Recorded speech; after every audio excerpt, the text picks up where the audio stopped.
29, single, and the kind of person who leaves sticky notes on mirrors to remind myself to relax. That's why I booked a cabin in the mountains of North Carolina. A solo reset. I wasn't running from anything dramatic. I just wanted a quiet place to write, sleep, and pretend I had control over my life for 48 hours. The listing looked ideal. Simple log cabin, 2 chairs on the porch, and a keypad entry. No key exchange, no awkward host waiting inside. Just me, some quiet, and a forest. That first day fooled me into thinking I'd made the right choice. Birds at dawn, espresso at 7, paragraphs written before lunch. I hiked a trail behind the cabin, came back with muddy shoes, and felt like my head had finally cleared. I left around 5 to grab dinner in town and pick up a few groceries. The keypad had worked fine earlier. Everything about the stay felt easy. When I got back, the sun had dropped behind the trees. The porch light came on automatically, and the woods went from peaceful to watching. I walked up, punched in the code from the host's welcome message, 4217, red light. I tried again, red. I shook my head and laughed. Had to be some random tech bug. I scrolled through my messages to double check. Same code. One more try. Red again. I typed a quick message to the host. Hey, just got back and the code isn't working.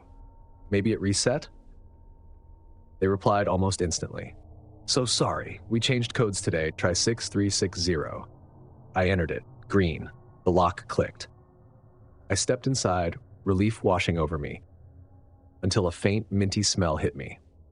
Not the scent of pine cleaner, but toothpaste. My toothpaste. I closed the door behind me with groceries in hand and turned toward the bedroom. My suitcase, neatly packed that morning, was open. My shirts weren't rolled anymore. They were folded, socks on top, shoes moved. Nothing stolen, just rearranged. A small voice in my head whispered that maybe I'd left it like that. I wanted to believe it, but then I saw the toothbrush. It was damp. I hadn't brushed since morning.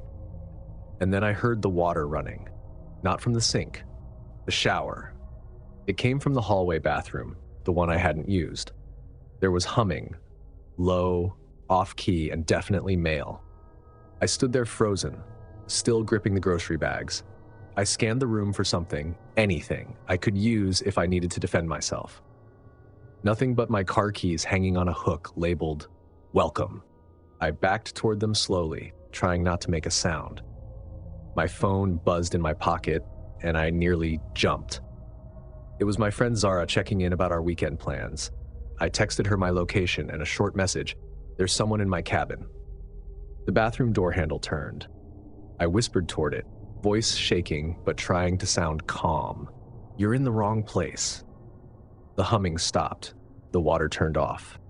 Then silence. That silence hit harder than the noise. I could hear the faint drip of water, the squeak of feet on tile. I didn't wait. I turned, grabbed my bag, and moved toward the back door. The listing had shown a hidden spare key under the third deck step, a little magnetic box the host had bragged about in the description. I'd thought it was overkill then. Now it might save me. I slipped outside, crouched, and fumbled beneath the step until I found the box. My hands were trembling as I turned the key in the lock. I pulled the door shut behind me, leaving the key jammed in the lock so it couldn't be opened from inside. Then I sprinted toward my car. I hit the unlock button before I even saw the car, jumped in, and peeled down the drive. Once I hit the main road, I finally exhaled. My hands shook on the steering wheel. I called 911 and told the dispatcher everything. The operator told me to stay in the car nearby and keep my lights on. Deputies were on their way. While I waited, I texted the host again. "There's someone inside. Please call me." A minute later, 3 dots appeared. Then, oh my gosh, maybe one of the other guests mixed up cabins? I'll come by. Other guests? The listing said private property, no shared spaces. My pulse started to climb again. A few minutes later, 2 sheriff's cars rolled in, lights flashing, the narrow road barely wide enough for them. I waved them down and explained everything. One deputy stayed with me while the other approached the porch with a flashlight drawn. A third car pulled in behind them. It was the host's SUV.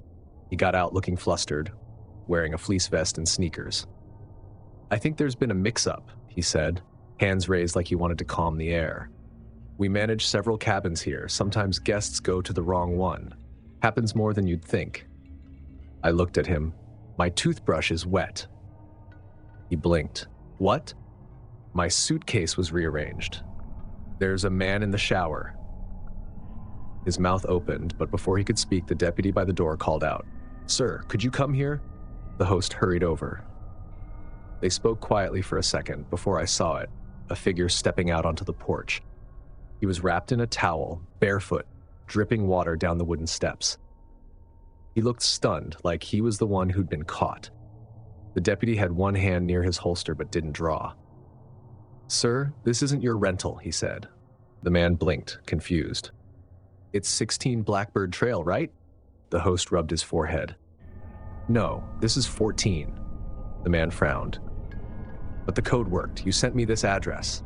He pointed at his phone, still dripping water onto the porch.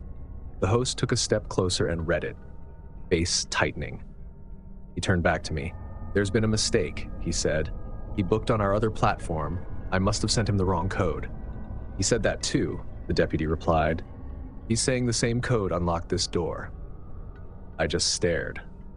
The damp toothbrush, the folded shirts, the suitcase he'd opened like it was part of his stay. The man kept rambling, insisting he thought this was his cabin, that everything looked the same. He claimed he'd gotten in, unpacked, and decided to shower before bed. He said he never noticed any of my stuff, until I apparently came back early. He was still talking when the second deputy came out from the back door, holding a small Ziploc bag containing my shirts. They were wet. "Found these under the sink," the deputy said. "Not where guests usually keep clothes." The man's face flushed deep red. The host went pale. They questioned him for nearly half an hour before finally escorting him off the property to get dressed and give a statement. He wasn't handcuffed, but it was clear the deputies didn't buy his version entirely. One of them asked me to walk through the cabin once it was clear. Inside, it looked the same as before, only now everything felt wrong. My suitcase was zipped again, my toothbrush gone, replaced with one from the cabinet that wasn't mine. My coffee mug sat clean in the sink. The deputy asked if anything was missing. Nothing seemed to be, just disturbed. I filed a report anyway. The host apologized nonstop. He kept saying miscommunication and honest mistake, like repetition would make it true. He promised a refund and offered to move me to another cabin down the road. I said no. I just wanted to leave. I repacked in under 10 minutes, grabbing clothes with 2 fingers like they were contaminated. When I picked up my laptop, I noticed the trackpad smudged in a way that didn't match my fingerprints. That bothered me more than I expected. The deputies waited outside until I locked the door. I got back in my car and drove straight to a chain hotel near the highway. The neon sign was ugly, the room smelled like artificial cinnamon, but it was mine. A real key, a bolt I could see. I slept maybe 4 hours before the morning light cut across the carpet. The next day, the host sent a long apology message. He said the other guest's booking was indeed on a sister app, and due to an outdated system, both listings had shared the same digital code. He refunded the full stay and added, "This almost never happens." Almost. I didn't reply. When I told Zara what had happened, she asked if I thought the guy meant harm. I said I didn't know. That's the part that stuck with me. The not knowing. He wasn't violent. He didn't threaten me. But he lived for at least an hour inside my things. Used my toothbrush, folded my clothes and my underwear, showered under my roof. The host's story lined up on paper, but the feeling didn't. You can't really explain how violation doesn't always come with force. Sometimes it just comes with someone existing comfortably where you don't want them to. It's been months since that trip, and I still hesitate before walking into rentals, like I'm waiting to hear a shower running behind a door that should be silent. It's scary how easily someone can be invited by mistake.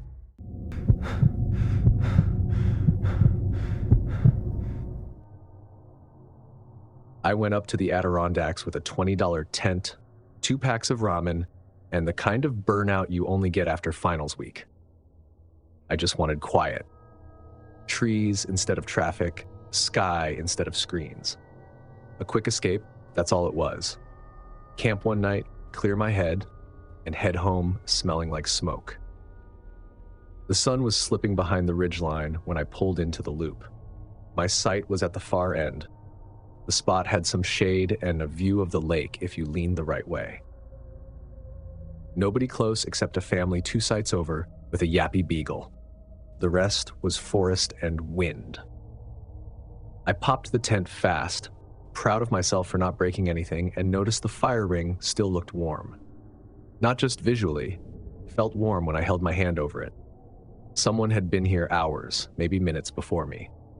Beside it was an ash print, a faint square on the ground exactly the size of my tent footprint. Same diagonal seams, same model, apparently.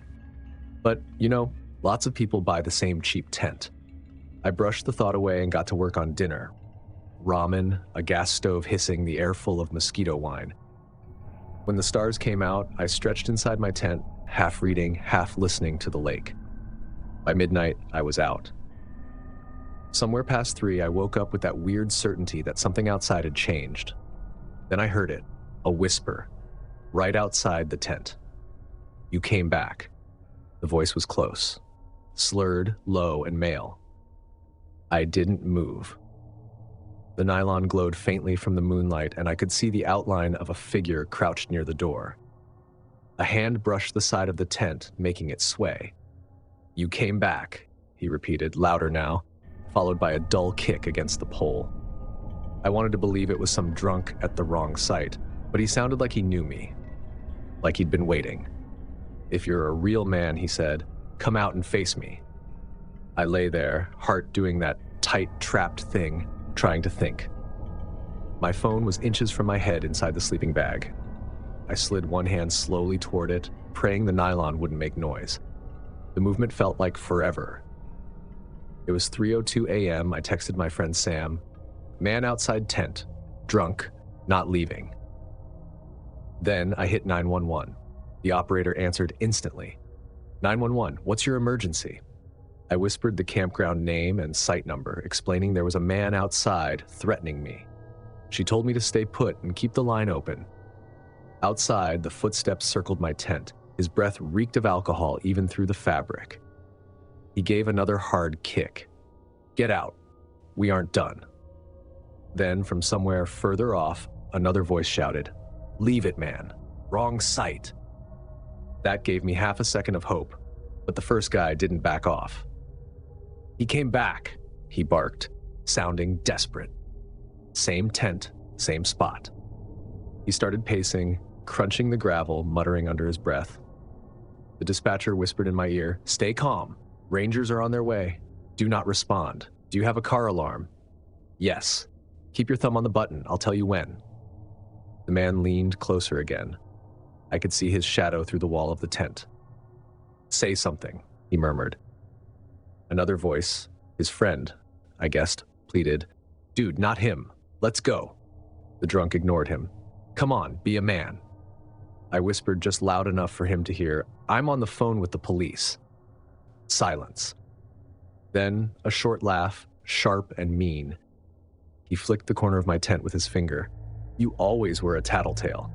That chilled me worse than yelling could have. Whoever he was talking about, it wasn't me. The dispatcher said, "Hit the horn, now." I pressed the button twice. My car, parked 10 yards away, exploded in noise. Blaring horn, flashing lights. The sound shattered the stillness, echoed through the trees. The beagle down the loop went nuts. Somewhere, a baby started crying. Outside, the guy swore. I heard footsteps retreating fast into the woods, branches snapped. Then headlights washed over the trees, ranger truck coming in hot. The dispatcher told me to stay inside until they confirmed the area was clear. When I finally unzipped the tent, a flashlight beam hit me, then dropped to the ground. "You okay?" a ranger asked. I nodded, my throat barely worked. He motioned to stay put while another ranger checked the perimeter. They talked into radios, moving around. I could hear one of them muttering, 2 sets of prints, headed toward the service trail. After a few tense minutes, the first ranger came back. "Looks like a drunk wandered from another site," he said. "There was a fight up the loop earlier. He probably thought you were the guy he was mad at." He noticed the warm fire ring when I mentioned it. "Yeah, they were camping here before you," he said. "Packed up early after we separated them." I sat there, trying to absorb that. My entire night had been hijacked by someone else's unfinished argument. The ranger asked if I wanted to move to a site near the host, but tearing everything down at 4 a.m. sounded worse than staying put. He promised patrols would circle until sunrise. "If he comes back, don't engage," he said. "Just call. You did the right thing." When they left, the forest slowly remembered itself.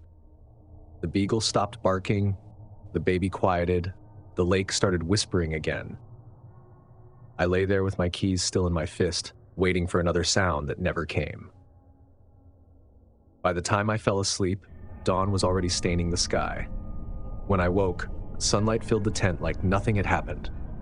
For a moment, I thought maybe I dreamed it. Then I saw the footprints. Deep, angry ovals circling the tent, heel marks gouged into the dirt. One line of prints veered into the brush, the other back toward the road. I made coffee and watched the steam rise. Across the loop, a couple with a blue tent, the same model as mine, sat at their picnic table, arguing in hushed voices. One of them kept rubbing his temple. The other gestured toward me, then looked away quickly. I didn't need to ask. A ranger truck rolled by mid-morning, same guy from last night. "Morning," he called. "We found them."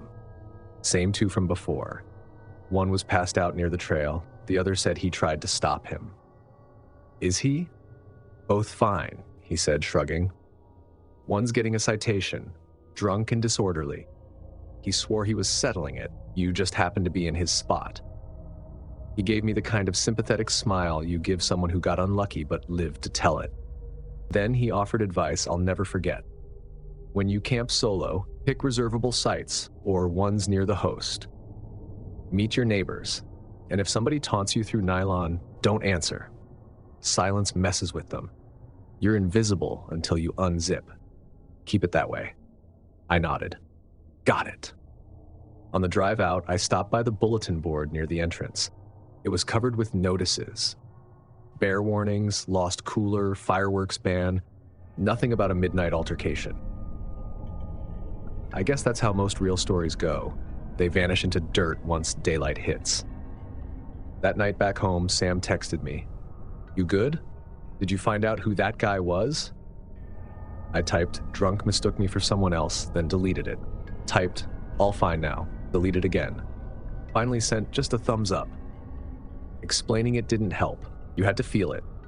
The nylon between you and danger. The way a whisper can sound like a weapon. Since then, I follow 3 rules I wrote on the back of my camping map. Never respond to taunts. Always keep keys within reach. Don't assume silence means safety.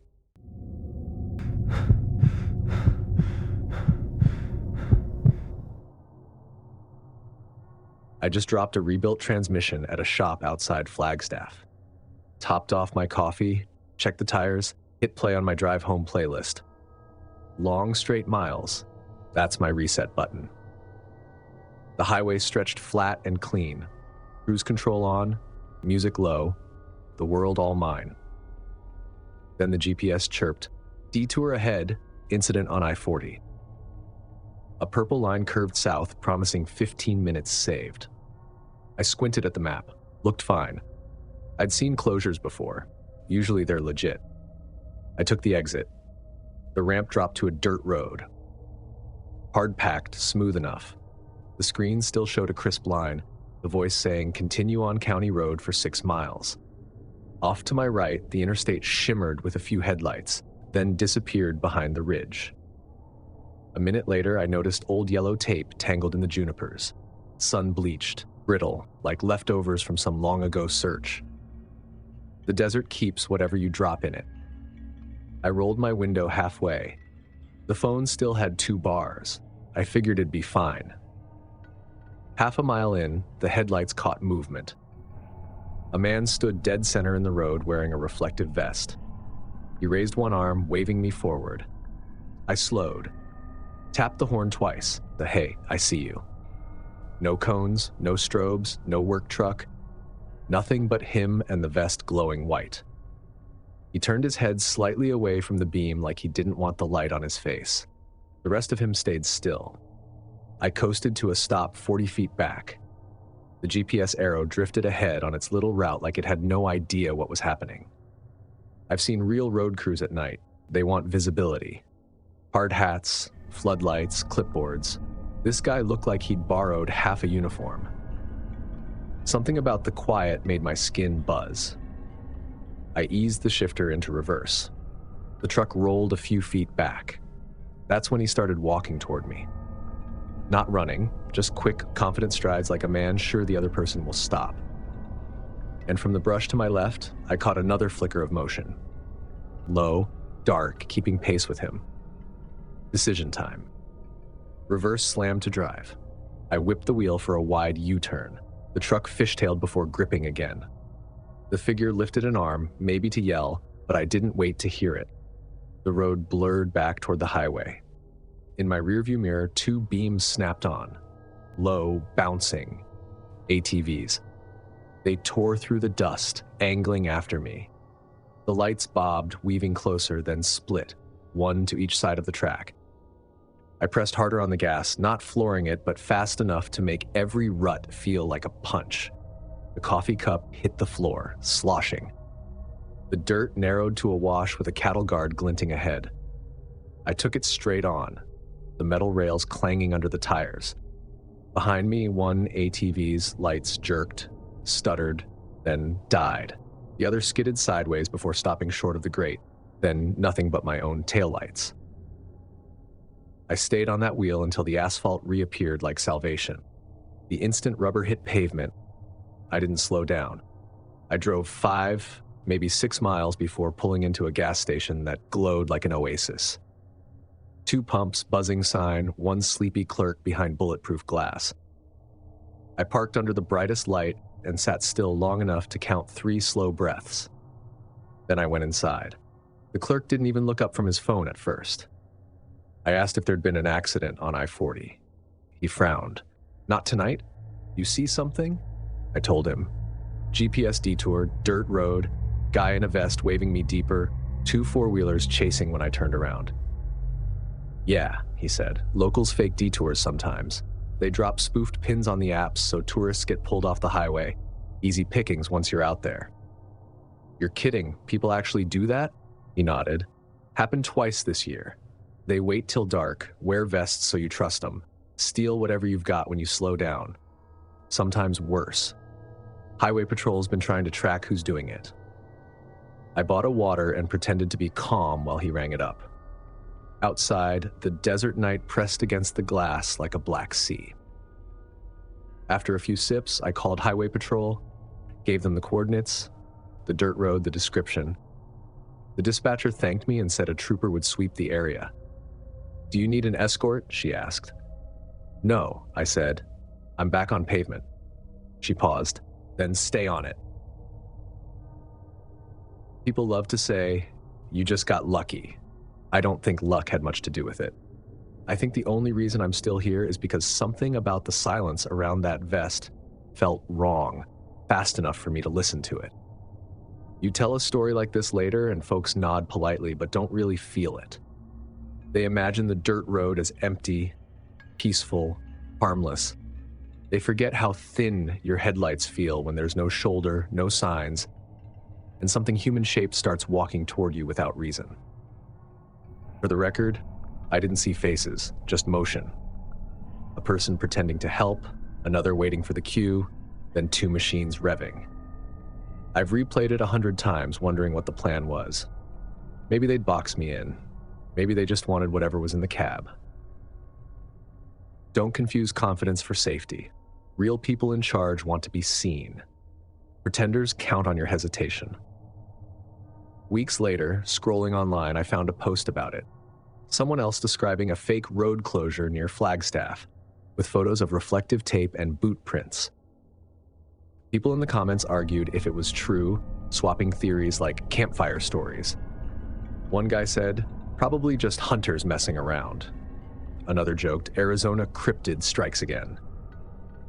They laughed about it, the way people do when something's far enough away to be funny.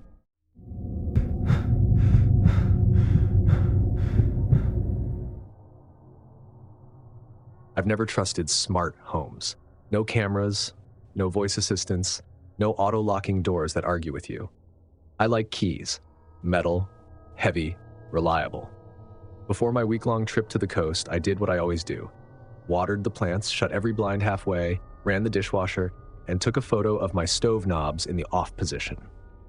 I left my small San Diego house exactly how I liked it. Clean. When I came back, it wasn't. The moment I unlocked the door, I smelled my own perfume. Fresh. That's what stopped me. I hadn't been home in a week. Perfume doesn't linger that long. I called out for my cat Milo. Nothing. He's shy, but still. Silence felt thick. The living room looked untouched. The mail I'd stacked was still there. But in the kitchen, small things whispered wrong. In the fridge, the Tupperware of soup I'd left was gone. So were 2 LaCroix. A weird thing to steal, but not weird enough to scream break-in. I tried to shrug it off. I probably miscounted. Then I saw the wine glass in the sink. I don't leave dirty dishes. I never do. And this glass, my favorite stemless one, had a faint print near the rim, like someone had taken one careful sip. My bedroom looked perfect. The duvet folded just like I'd left it. But when I walked into the guest room, something pulled me up short. The bedspread was tucked in too tight, too precise. It had been used and remade. Not messy, neat, like a hotel bed reset between guests. That's the moment something in me twisted, because that kind of neatness only happens when it's for someone else. In the bathroom, I checked the spare toothbrush I keep for visitors. Damp. The cup had a ring of water in it. My skin prickled all over. That toothbrush hadn't been touched since Christmas. Downstairs, I looked at the garage keypad. Across the numbers, greasy smudges. Not random, but smeared in arcs, like someone had used their whole hand. My fingers land in predictable spots. These weren't mine. In the backyard, I ran my hand along the fence. One slat was loose at the bottom, bent just enough that a person could slip through if they flattened themselves. The grass behind it pressed down like someone had crawled under. That's when I remembered the spare key taped under the terracotta planter by the patio steps. Gone. Just the dust outline and the peeled back strip of duct tape like a scar. My stomach knotted. I sat on the porch trying to rationalize. Maybe a friend stopped by, maybe my cat sitter had a reason, but I hadn't told anyone about that key. I called a locksmith first, then non-emergency dispatch. The woman on the phone had the calm tone of someone who hears too many versions of this story. She told me, wait somewhere safe, car's good, light off, don't go back in. So I parked across the street, lights off, watching my own house. It's strange watching your home from the outside. It looks like any other house, peaceful, trustworthy. But I couldn't stop staring at the kitchen window, where the reflection of the streetlight made the glass look like an eye half open. The locksmith arrived first. He checked the locks, talked about loose screws, and said he'd come back after the police cleared it. I waited. Midnight crept toward 1:22 a.m., a shape moved across the kitchen window. Not a full figure, just a silhouette, shoulders, head in motion. It paused at the sink, the exact spot where that wine glass had been. The shadow lifted slightly, like leaning over the counter, then lowered. Gone. I whispered no, like that could undo it. Called dispatch again. My voice sounded foreign coming out. "Stay in your car," she said. "Officers are on the way." 2 cruisers rolled up quietly, headlights dimmed. One officer stayed with me while the others circled the house. Their flashlights swept through my windows. "Anyone else have access?" she asked. I admitted the truth. There was a spare key under the planter. She just nodded. "You'll fix that." They moved inside, clearing each room. I watched their beams glide upstairs, then the hallway, then stop, pause, and move on. Finally, one officer radioed, "Clear." Inside, nothing was trashed. No drawers dumped. No obvious theft. That made it worse. In the trash can, a grocery receipt from 3 days earlier. My address listed as the delivery destination. Eggs, bread, smoked salmon, sparkling water. All items still in my fridge, meaning someone had been living here, shopping for here, replacing what they used. They dusted the glass for prints, smudges only, too partial to run. They took photos, door frames, keypad, fence, the missing key spot. One officer asked if I wanted to stay somewhere else for the night. I shook my head. No, I'm not leaving it. When they left, the silence felt heavier. I called the locksmith back. He arrived with a tool bag. Changed every lock, front, back, gate, garage. Even the window latch above the sink. He said, "Longer screws, bites deeper." By the time he left, the jangle of new keys in my hands sounded like armor. Milo finally crept out from under the couch, stretching, unbothered. He sniffed near the baseboard by the back door, tail twitching like he recognized something. I crouched beside him, let him brush against my knee. I envied his calm. I tried sleeping in my bedroom, but the air felt wrong, crowded, familiar in the way someone else's jacket smells like them. So I took my pillow to the guest room. The bed was too neat but neutral. I lay down and told myself I'd reclaim the space later. At 1:22 a.m., my body woke on its own, no sound needed. I stared at the ceiling, waiting. The house exhaled its usual creaks. Nothing. Still, I couldn't shake the image of that silhouette at the sink, doing something I couldn't see. In the morning, the officer followed up. Partial prints don't match anyone. No cameras nearby. We had a similar case in June. Same pattern. Food missing, bed used, door relocked. Same neighborhood. Same eerily polite intruder. Any theories? I asked. Could be a drifter. Someone watching for travel posts, reading mail, memorizing routines. They don't always steal. Sometimes they just live. She said it like she'd seen worse. Before hanging up, she added, "You'll want cameras, motion lights, maybe a friend to check in when you're gone." That day I did all of it. Installed motion lights, ordered simple cameras, asked my neighbor to text me a nightly photo of my porch.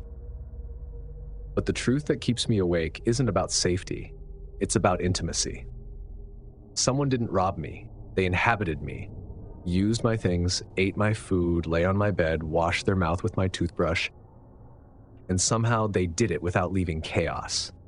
They left it better. If my place had been trashed, I'd know where to put the anger. But they treated it like a temporary rental, like they were house sitting. Who does that? Who lives quietly in someone else's life for a week, then slips out as if returning borrowed clothes? Sometimes I think about the details that don't add up. Why my perfume? Why remake the bed instead of leaving it messy? Why shop for food and then not eat it all? It's almost considerate, like they wanted me to come home and not notice. Almost. The police never found a suspect. The fingerprints were too partial, the receipt paid in cash. The case drifted into inactive. But one thing stays with me. Whoever it was didn't wreck the place. They arranged it. So I changed everything that could be changed. New locks, cameras, lights that flare at the smallest motion. I even rearranged furniture, not because I needed to, but because I wanted the rooms to feel unfamiliar to whoever remembers them differently. And still, I can't sleep in my bedroom. It feels occupied. The guest room is neutral. It doesn't know the story. That's where I sleep now. People think fear comes from violence, from loudness, from chaos. But it also comes from quiet. The kind where everything looks perfect and you still know someone's been there. Someone once told me that homes have memory. If that's true, mine remembers being cared for by someone who wasn't me.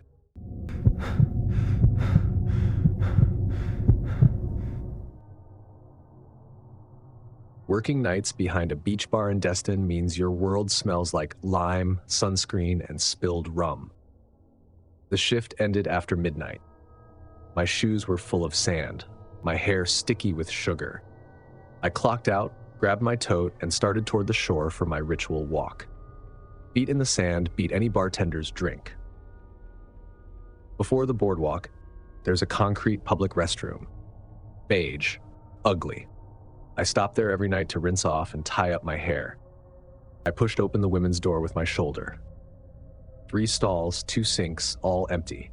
I picked the last stall, always the last, set my tote on the hook, and closed the latch.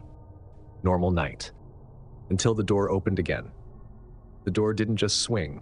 It pressed open slow, like someone easing it on purpose. Then click. The hinge caught the stopper. I looked down. Sneakers. Men's sneakers, facing inward. No sound, no movement. Just those shoes pointed toward my stall. I waited for a female voice, a bag rustle, a phone notification. Nothing. Just that hum from the light fixture overhead. Then the outer door made another sound, metal sliding into metal.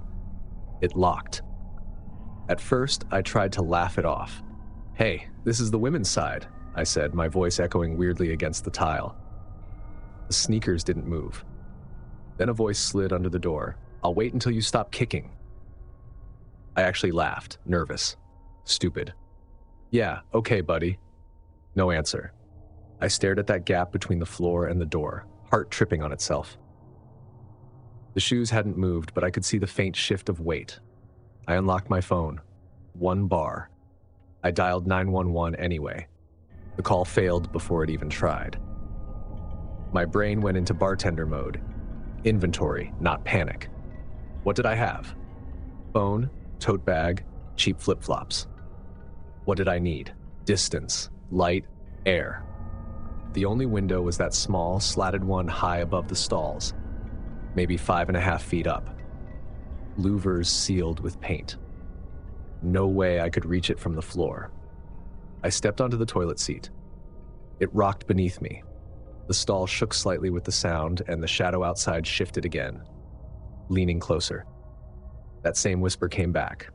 Same tone, same words. "I'll wait until you stop kicking." That line didn't sound like a threat the first time.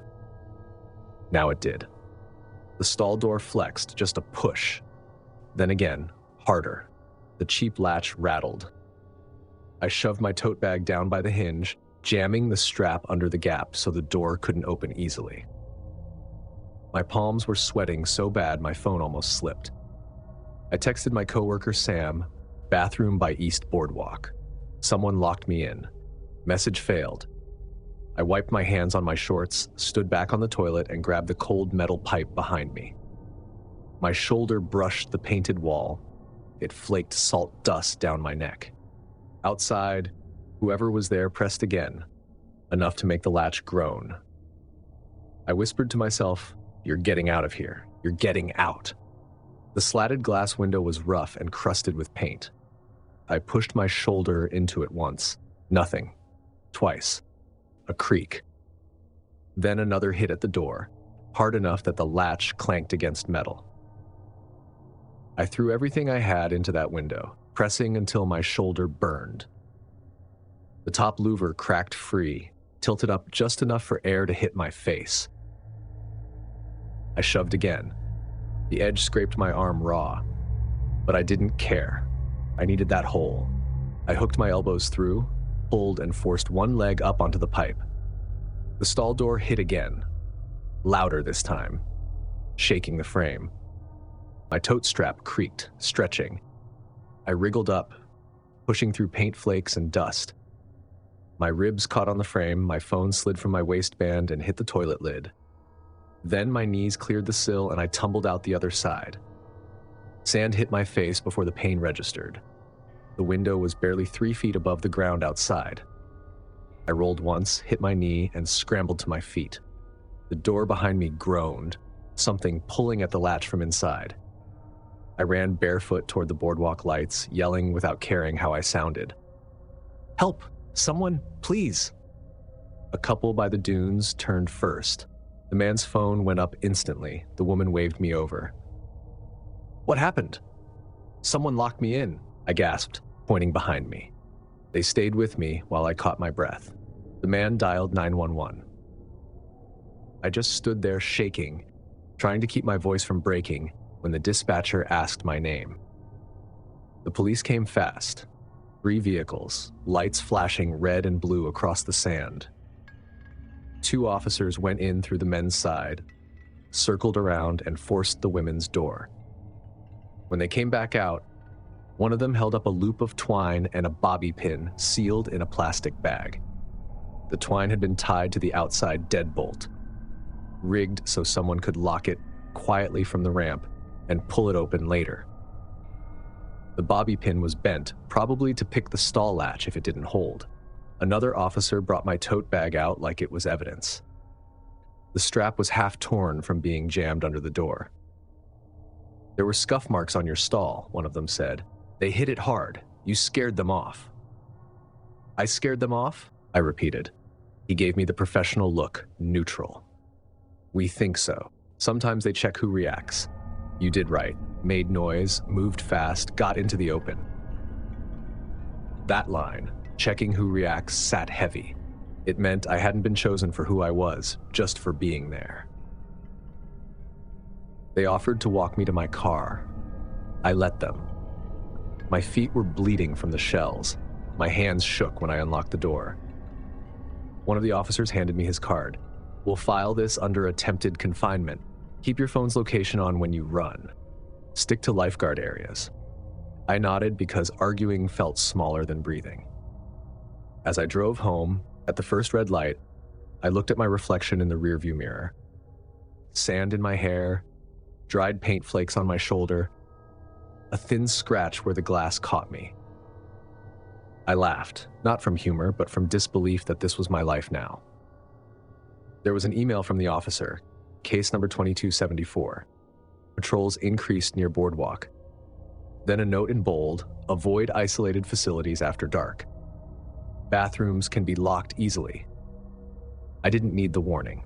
I wasn't going near that place again. Fear didn't make me fragile, it just made me methodical. Friends teased me for a while. "You really think they'll come back?" they asked. I didn't answer, because it wasn't about them. It was about realizing how easily an ordinary night can turn sideways. 2 weeks later, I walked past that bathroom again on my way to work. Midday, sun high, beach packed. The building looked harmless in daylight. Families, kids, sunscreen everywhere. I stood outside long enough to feel stupid. Then I noticed a dark streak near the door handle, rubber from a shoe sole, fresh. I didn't stay. I didn't need to. People always say the ocean fixes everything. I said it myself once. But the ocean doesn't fix fear. It just gives you space to breathe through it. The police never caught anyone. The twine came from a local hardware store. The prints on the door didn't match any records. And the grainy footage from a nearby parking camera showed nothing but a figure in a hoodie walking out of frame before the lights cut off. Maybe they were just passing through. Maybe they'd done it before. Maybe they're still out there, trying the next door, waiting for someone who doesn't check behind them. It doesn't matter, because next time I'd never be that someone. Never assume an empty place means safe. Never trust quiet. And if I ever have to pick between up and out, I'll climb again. Because when that window gave, the air outside didn't just smell like the Gulf. It smelled like freedom. If these stories made you realize that peace and quiet can turn dangerous in seconds, smash that like button, hit subscribe so you never miss the next scare, and tell me which moment you couldn't shake off. And since Halloween's creeping closer, let's turn the temperature down and the fear up. Click now to watch 4 disturbing trick-or-treating horror stories. Just remember, some knocks aren't for candy. Thanks for watching. Stay alert, stay safe, and I'll see you in the next nightmare.